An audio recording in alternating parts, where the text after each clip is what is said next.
Hey guys, quick little video on how to warm up properly. First, there's no set rules on how to warm up properly. These are more guidelines. You have to figure out what works best for you. But here's some guidelines, things that you're going to need to know for a proper warm up. First, you can start with 5 minutes of light cardio or foam rolling. So light cardio is going to consist of walking, jogging, elliptical, anything just to move your body around. It doesn't matter. Bear crawls, running around in circles, jumping rope. Again, it doesn't really matter.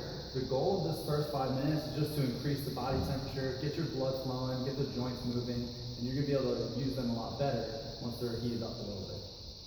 Foam rolling, that's something we can go over at another time, but that's going to help the blood flow as well. You see this a lot at the end of your workout. Next, we're going to go into 5 minutes of dynamic stretching. Right? So this is going to be a lot more moving around, jumping. There's going to be a lot of dynamic exercises like jumping jacks, knee hugs, single leg jumps. Again, these are going to be a little bit more specific to what we're doing, a little bit more explosive. Typically like to see 3 lower body, 3 core, 3 upper body, and we're just moving for 5 minutes straight. Again, I'm getting a little bit more specific on what we're doing for that day. After you completed 10 minutes of this, again, these are just guidelines. If you have any specific issues that you need to address, so if your hips are really tight, you can do a couple minutes of hip mobility to open them up if you're squatting. If your shoulders are tight and we're benching, or you have a tricep issue, this is where you can work on that issue to mobilize that area a little bit better so you can get mechanically better on your lifts for that specific day. If you're not squatting, you probably don't need to work out your forearms, right? So again, this is just if you have any specific issues that need to be addressed for that specific day. If you have any mobility issues, the best time to address that is going to be after the workout. We'll get into that. This is going to be our general warm-up. Again, we're just moving our bodies around, trying to get everything limbered up, everything ready to move. It doesn't really matter too much what you do here. Next is going to be our specific warm-up. Right? So this is going to be technique work or light to moderate movements.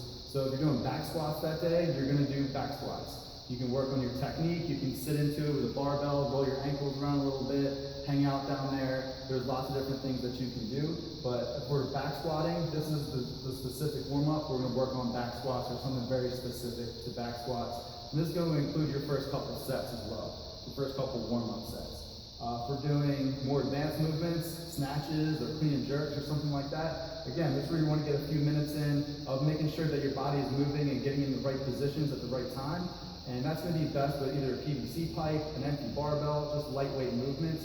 You can really learn a lot by moving a light barbell and high-skilled movements. So again, technique, light to moderate movements for that actual movement you're about to do. That's called a specific warm-up. So you see a lot of people stretching, right? That's called static stretching at the beginning of a warm-up. That doesn't really help you out too much. Again, if you have a specific issue that needs to be addressed, then that might help you out for that day.